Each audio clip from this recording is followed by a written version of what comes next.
बिस्मिल्लाहिर्रहमानिर्रहीम। Welcome to सरकारी job गुरु। दोस्तों, मॉक टेस्ट नंबर 5 के साथ आपकी खिदमत में हाजिर हैं। इससे पहले के जो मॉक टेस्ट हैं वो ग्रुप में भी शेयर कर दिए गए हैं और अपने फेसबुक और व्हाट्सएप दोनों ग्रुप पे शेयर कर दिए गए हैं और पीडीएफ में भी भेज दिए गए हैं। तो ये गेस्ट पेपर भी हासिल करने के लिए आप अपना ईमेल एड्रेस या अपना नंबर जो है वो कमेंट सेक्शन में मेंशन करके ये गेस्ट पेपर हासिल कर सकते हैं, मॉक टेस्ट हासिल कर सकते हैं। गेस्ट पेपर जो है वो उसकी आप बुक खरीदनी पड़ेगी आपको, वो भी नंबर नीचे जो दिया हुआ है डिस्क्रिप्शन में भी दिया हुआ है, स्क्रीन पर भी नजर आ रहा है, इस पर कॉन्टैक्ट करके आप बुक हासिल कर सकते हैं। और ये म्यूनिसिपल ऑफिसर और टाउन ऑफिसर के टेस्ट उम्मीद है कि इसी मंथ के लास्ट में होंगे, तो इसकी भरपूर तैयारी करने के लिए ये बुक इंतहाई अहम है। तो क्वेश्चन नंबर 1 है एंटोनाइम ऑफ वर्बोस। वर्बोस का एंटोनाइम है, वर्बोस का मतलब होता है कि ऐसी राइटिंग जिसमें बहुत ज्यादा मुश्किल अल्फाज इस्तेमाल किए जाएं, ठीक है, या जिसमें बहुत ज्यादा अल्फाज ऐसे हों जो कि कॉम्प्लेक्स हों, तो उसका जो सही आंसर है वो है सक्सिंक्ट। डी ऑप्शन इसमें सही है। क्वेश्चन नंबर 2 है द सिनोनिम ऑफ निम्बल। ठीक है, निम्बल का सिनोनिम क्या है? क्विक, यानी बहुत ज्यादा तेज। सी ऑप्शन इसमें सही है। ये ऑप्शंस अगर आप देखें तो बोल्ड किए हुए हैं इसमें, राइट ऑप्शंस जो हैं वो, यानी ये डी, पहले का डी बोल्ड किया हुआ है, दूसरे का सी बोल्ड किया हुआ है। इसी तरह क्वेश्चन नंबर 3 है the synonym of welter. Welter का सिनोनिम क्या है? कंफ्यूजन, यानी बी ऑप्शन इसमें सही है। चौथा है the mail train is due dash 3 PM। Mail train जो है वो कब आएगी, यानी एट इसमें सही आंसर है कि वो 3 बजे ड्यू है या पहुंच जाएगी, तो एट सही है इसमें, ए ऑप्शन सही है। पांचवा है ही ट्रेवल्ड बाय ट्रेन, इसमें प्रेपोजिशन लगाना है, तो बी ऑप्शन इसमें सही है। छठा है man is entirely different dash other animals, तो इसमें फ्रॉम आएगा, डिफरेंट फ्रॉम। सॉरी। 7 है एंटोनाइम ऑफ सुपरफिशियल। सुपरफिशियल का एंटोनाइम क्या है?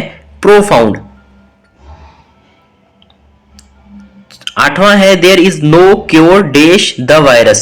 ठीक है, there is no cure for the virus, B option इसमें सही है। 9वां है एंटोनाइम ऑफ कम्युनिकेट। कम्युनिकेट का एंटोनाइम क्या है? कम्युनिकेट का मतलब है किसी को भी कोई बात कह देना या कोई भी चीज जो है ना वो आगे पहुंचा देना, ठीक है, या कोई भी इंफॉर्मेशन आगे पहुंचा देना, यानी उसमें कोई चीज रोकते नहीं है हम, आगे फ्लो हो रहा होता है, तो उसका सी ऑप्शन सही है, विद होल्ड। सी ऑप्शन इसमें सही है, विद होल्ड। विद होल्ड का मतलब है कोई भी चीज को अपने पास रखना। 10वां है this behaviour is ill suited dash her character, ill suited to her character, D option इसमें सही है। ये थे इंग्लिश के 10 MCQs, और इसी तरह अभी आगे पाकिस्तान अफेयर, करंट अफेयर्स और जनरल साइंस, एवरीडे साइंस के क्वेश्चंस आएंगे। और जो लोग पूछ रहे हैं कि इसमें मैथमेटिक्स, इस्लामियात या कंप्यूटर है, तो सिलेबस में इन्होंने इसका कोई जिक्र नहीं किया, तो इसलिए इसके क्वेश्चन यहाँ पर नहीं आएंगे। आप अपनी सारी एनर्जी जो है वो English, current affair, Pakistan affair और दूसरे जो एवरीडे साइंस है उसके ऊपर लगाएं ताकि आपकी अच्छी तैयारी हो जाए। What is the name of official residence of President of Pakistan? President of Pakistan की जो ऑफिशियल रेजिडेंस है, पाकिस्तान के सदर की जो ऑफिशियल रेजिडेंस है, उसको क्या कहते हैं? उसको ऐवान सदर कहते हैं, यानी बी ऑप्शन इसमें सही है, ऐवान सदर। क्वेश्चन नंबर 12 है which of the following is famously known as land of rising sun.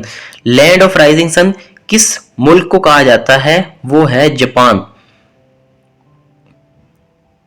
13th है port of Aqaba is the famous port of, किसका फेमस पोर्ट है ये, किसकी बंदरगाह है ये? जॉर्डन की बंदरगाह है, सी ऑप्शन इसमें सही है। 14th है Mai Bakhtawar is the airport of, Mai Bakhtawar किसका एयरपोर्ट है, कहां पर है ये? इस्लाम कोट, सिंध में है। 15th है लुफ्थांसा इज द एयरलाइन या फ्लैग कैरियर ऑफ, लुफ्थांसा किसकी एयरलाइन है या फ्लैग कैरियर है? वो है जर्मनी की। ये बहुत इंपॉर्टेंट क्वेश्चन है, ये बार बार रिपीट होता है। Who is the father of history, history का फादर किसको कहा जाता है, उसका बानी किसको कहा जाता है? वो है हेरोडोटस। 17 है Baghdad is the city located on the bank of river. Baghdad कहाँ, कौन से दरिया के किनारे पर है, कौन से रिवर के बैंक पर है, वो है Tigris. Which of the following which is known as city of prophets या होली लैंड, किसको कहा जाता है सिटी ऑफ प्रॉफिट्स या होली लैंड, वो है पैलेस्टाइन। अब कुछ किताबों में, कुछ वेबसाइट पे सीरिया को भी कहा जाता है, शाम को भी कहा जाता है, लेकिन करेक्ट ऑप्शन जो ज्यादातर जिसकी फेवर की जाती है, पैलेस्टाइन को कहा जाता है, यानी फलस्तीन। 19 है dash is known as roof of the world. Roof of the world किसको कहा जाता है, वो तिब्बत को कहा जाता है। सी ऑप्शन इसमें सही है। Which film industry is known as Kollywood. Kollywood किसकी फिल्म इंडस्ट्री को कहा जाता है, या कौन सी फिल्म इंडस्ट्री को कॉलीवुड कहा जाता है, वो है तमिल। इंडिया में जो तमिल मूवीज होती हैं उस इंडस्ट्री को कहा जाता है कॉलीवुड। 21 है इरना इज न्यूज एजेंसी ऑफ। इरना किस मुल्क की न्यूज एजेंसी है, वो है ईरान। 22 है नेम ऑफ दिलीप कुमार वाघ। असल नाम जो दिलीप कुमार का, दिलीप कुमार तो उनका फिल्मी नाम था, मशहूर नाम जिससे थे, वो कौन सा था उसका फिल्म असल नाम, वो था यूसुफ खान। बी ऑप्शन इसमें सही है। ऑप्शन बोल्ड नहीं हुआ इसमें, तो आप गौर से देखें, बी ऑप्शन इसमें सही होगा, Yusuf Khan. Anwar Sadat was awarded Nobel prize in. Anwar Sadat जो मिस्र के सदर थे, इजिप्ट के प्रेसिडेंट थे, उनको जो है वो नोबेल प्राइज कब मिला, 1978। यानी उसने मिस्र और जो इसराइल के दरमियान एक मुआहदा, पीस का मुआहदा साइन करवाया था, तो उसकी बिना पर इनको 1978 में नोबेल प्राइज, अमन का नोबेल प्राइज दिया गया था, 1978। बी ऑप्शन सही है। There are dash official languages of UNO. United Nation organisation की कितनी ऑफिशियल लैंग्वेजेस हैं, उनकी 6 ऑफिशियल लैंग्वेजेस हैं, 6। सी ऑप्शन इसमें सही है। Who is the father of modern economics. Modern economics के फादर किसको कहा जाता है, वो है एडम स्मिथ। 26 है which city is situated on Sumida river. कौन सा जो है ना सिटी वो सुमीडा रिवर पर है, ये टोक्यो, ठीक है, जो कि जापान का दारुल हुकूमत है टोक्यो, वो जो है ना सुमीडा रिवर पर वाक़ है। अब ये देखें आपने कि इस तरह के क्वेश्चन लाजमी नहीं है आप सिर्फ इसी क्वेश्चन को बस याद कर लें और इसके ऊपर आंखें बंद कर लें, तो इसके ऊपर और भी बहुत ज्यादा क्वेश्चन आते हैं, जिस तरह से रिवर्स। अभी आपको ये पता चल गया कि इस तरह से क्वेश्चन बनता है कि कौन सा शहर कौन से रिवर पर है, तो आपने क्या करना है, अपना एक पेज निकालना है, इंटरनेट से सर्च करें कि कौन कौन से मशहूर शहर हैं जो कि रिवर के किनारों पर हैं, दरिया के किनारों पर हैं या रिवर बैंक्स पर हैं, तो उनका आपने लिख लेना है, ठीक है। जैसे वॉशिंगटन डीसी है तो वो पोटोमेक रिवर पर है, ठीक है।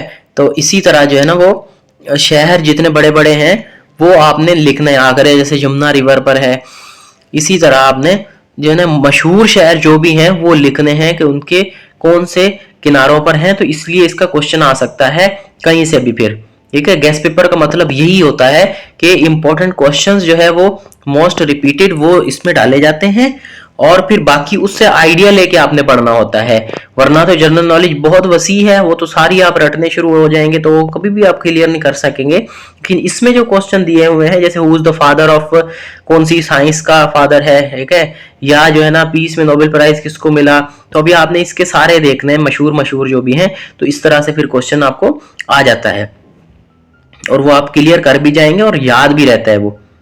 Dash is the study of trees. Trees की, दरख्तों की स्टडी को क्या कहा जाता है, उसको डेंड्रोलॉजी कहा जाता है। ए ऑप्शन सही है।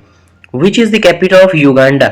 युगांडा का कैपिटल कौन सा है, युगांडा का दारुल हुकूमत कौन सा है, कंपाला। सी ऑप्शन सही है। Victoria falls are located in Africa on the river. Victoria falls कौन से रिवर पर है, यानी ये अफ्रीका में तो है, तो कौन से रिवर पर है, जम्बेजी। सी ऑप्शन सही है। Which river crosses the equator twice. कौन सा दरिया ऐसा है जो कि इक्वेटर, जो जमीन पर लाइन है 0 डिग्री जिसको लैटिट्यूड कहते हैं, तो वो उसको 2 बार क्रॉस करता है, ठीक है। एक बार ऐसे ऊपर से आके फिर नीचे आता है, फिर जो है ना ऊपर चढ़ता है दोबारा से, तो उसको कॉन्गो रिवर जो है वो अफ्रीका में है, ये 2 बार क्रॉस करता है इक्वेटर को। Which is largest gulf of the world. Largest gulf कौन सी है, gulf of Mexico. Which is the largest shipping canal of the world? Shipping canal कौन सी है सबसे ज्यादा जिसमें से शिप्स गुजरते हैं, जिसमें से सबसे ज्यादा कार्गो गुजरता है, सामान लेके जो है ना एक जगह से दूसरी जगह शिप्स जाते हैं, तो वो सुइज कैनाल है जो कि सबसे ज्यादा जिसमें से शिप्स गुजरते हैं। और अभी रिसेंटली भी देखा था हमने कि एक जो है ना वो शिप इसमें फंस गई थी, यानी ये बहुत नैरो है और इसमें से वो फंस गई थी, तो उसको क्लियर करते वक्त जो ना काफी टाइम लग गया था। तो ये बहुत बिजिएस्ट कैनाल है, बिजिएस्ट भी कह लें, लार्जेस्ट शिपिंग कैनाल कह लें, तो वो यही है। और लेंथ वाइज अगर देखें तो वो पैनमा है, ठीक है। अगर लेंथ में अगर देखें, लंबाई में, वो जो है ना वो पैनमा कैनाल है, लेकिन लार्जेस्ट शिपिंग कैनाल जो है वो सुइज कैनाल है, यानी इसमें से शिप्स ज्यादा गुजरते हैं। Highest lake above sea level is, ठीक है, सी लेवल सतह समंदर से ऊपर अगर कोई लेक पाई जाती है, झील पाई जाती है, और वो सबसे ऊपर है, वो है lake Titicaca. Lake Titicaca highest lake above sea level है ये। Diego Garcia is in, Diego Garcia एक आइलैंड है, ये कहां पर है? ये इंडियन ओशन में है, ठीक है, बी ऑप्शन इसमें सही है। 35 है world's highest lake above sea level is, ठीक है, जो है वो तो है लेक टिटिकाका का हमने देख लिया ऊपर, तो ये कहां पर वाक़ है? यूएसए में है, नाइजीरिया में है, पेरू एंड बोलीविया में है, या कनाडा में है? तो इसका सी ऑप्शन सही है, पेरू एंड बोलीविया, जो कि मुल्क है साउथ अमेरिका के, जहां पर ये वाक़ है। सॉरी। 36 है Mariana trench is the deepest point of the world is in, Mariana trench जो है वो डीपेस्ट पॉइंट है अर्थ पे या जमीन का, तो वो कहां पर है, कौन से ओशन में है? ये पैसिफिक ओशन में है, ए ऑप्शन सही है। 37 है largest ocean of the world is, दुनिया में जो सबसे बड़ा ओशन है वो पैसिफिक ओशन है, ए ऑप्शन सही है इसमें। 38 है which strait separates India from Sri Lanka, India को श्रीलंका से जो स्ट्रेट सेपरेट करती है, अलग करती है, वो कौन सी है? वो है पाल्क स्ट्रेट, डी ऑप्शन सही है।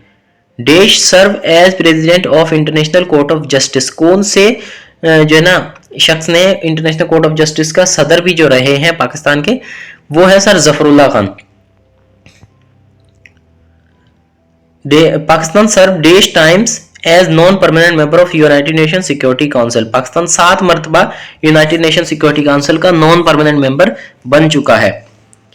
UN security council has dash members, United Nation security council में टोटल 15 मेंबर्स होते हैं, जिसमें से 5 परमानेंट होते हैं और 10 नॉन परमानेंट होते हैं। जो 5 परमानेंट होते हैं उनके पास वीटो पावर होती है, और वो है अमेरिका, रशिया, चाइना, यूके और फ्रांस। ये 5 परमानेंट मेंबर्स हैं, इनके पास वीटो की पावर है, और दूसरे 10 जो है वो चेंज होते रहते हैं 2 साल के बाद। 42 which is the largest country by population, कौन सा मुल्क है जो कि जिसकी सबसे ज्यादा पॉपुलेशन है? लार्जेस्ट कंट्री बाय पॉपुलेशन वो है चाइना। देश is world second largest country by population, कौन सा मुल्क है जो कि सेकंड लार्जेस्ट कंट्री है आबादी के लिहाज से? सबसे ज्यादा आबादी है चाइना की और दूसरे नंबर पर है इंडिया, सी ऑप्शन इसमें सही है। Dash is the largest producer of silk in the world, silk सबसे ज्यादा कहां पाई जाती है, कौन से मुल्क में पाई जाती है या प्रोड्यूस होती है? वो चाइना है, ए ऑप्शन सही है। प्रोड्यूस सबसे ज्यादा किसमें होती है? पैदावार जिसमें सबसे ज्यादा है सिल्क की, वो है China. Headquarters of international atomic energy agency IAEA, इसका हेडक्वार्टर है वीना में, जो कि ऑस्ट्रिया का शहर है। देयर आर देश मेंबर्स इन ब्रिक्स, ब्रिक्स में कितने मेंबर्स हैं? ब्रिक्स में 5 मेंबर्स हैं। ब्रिक्स एक ऑर्गेनाइजेशन है ममालिक की, 5 ममालिक की, इसमें ब्राजील है, रशिया है, इंडिया है, चाइना है और साउथ अफ्रीका है। 5 ममालिक हैं, ठीक है, इनकी ये ऑर्गेनाइजेशन है। ये अपने इकोनॉमिक मामलात जो है ना, और इसके अलावा जो है ना छोटे मोटे जो भी इन कंट्रीज के मामलात हैं वो इसमें हल करते हैं। ये इन्होंने अलग से ऑर्गेनाइजेशन बनाई है। Which country is not a member of NATO, NATO का मेंबर कौन सा मुल्क नहीं है? वो है Netherlands. Kabaddi is the national game of, kabaddi कौन से मुल्क की नेशनल गेम है? वो है Bangladesh. The novel Harry Potter was written by JK Rowling, JK Rowling ने ये लिखा था हैरी पॉटर नॉवेल, जो कि बहुत ज्यादा मशहूर हुआ पूरी दुनिया में। तो ये जेके रॉलिंग की लिखाई है, राइटिंग है। बी ऑप्शन इसमें सही है। Rabindranath Tagore was awarded Nobel prize in literature in. Rabindranath Tagore जो कि बंगाली राइटर, मशहूर बंगाली राइटर हैं थे, उनको नोबेल प्राइज लिटरेचर में कब मिला? 1913 में मिला था। क्या 50वें का सी। और अल्लामा इकबाल को भी इन्हीं के साथ नॉमिनेट किया गया था, लेकिन उनको अवार्ड नहीं मिल सका। तो 50 का सी ऑप्शन सही है। 1913 में रविंद्रनाथ टैगोर जो कि बंगाली नेशनलिस्ट जिसको कह देते हैं या नेशनल पोइट कह सकते हैं, तो अभी भी उनके हैं बंगाल के। तो बंगाल भले इंडिया में हो या फिर जो है वो बांग्लादेश हो, दोनों के ये इनको जो है वो नेशनल पोइट वो समझते हैं। तो सी ऑप्शन इसमें सही है। इसके बाद वाले और इससे पहले वाले गेस्ट पेपर हासिल करने के लिए, इससे पहले वाले और बाद वाले जो भी मॉक पेपर्स हैं वो आपको पीडीएफ में मिलते रहेंगे, और आप हमारे ग्रुप्स और फेसबुक ग्रुप्स पे कनेक्टेड रहें। इंशाल्लाह आपकी अच्छी तैयारी इसी ग्रुप से करवाई जाएगी, इसी चैनल से करवाई जाएगी। ये चैनल हमारा है, इसको आप सब्सक्राइब करें अगर आपने नहीं किया, और दोस्तों के साथ भी शेयर करें, ताकि आपका एक लाइक, एक कमेंट और एक शेयर हमारे लिए बहुत वैल्यू रखता है। तो ये फ्री ऑफ कॉस्ट आपको सर्विस दे रहे हैं, तो आप हमारे लिए इतना तो कर ही सकते हैं। तो फिलहाल इतना ही। Thank you.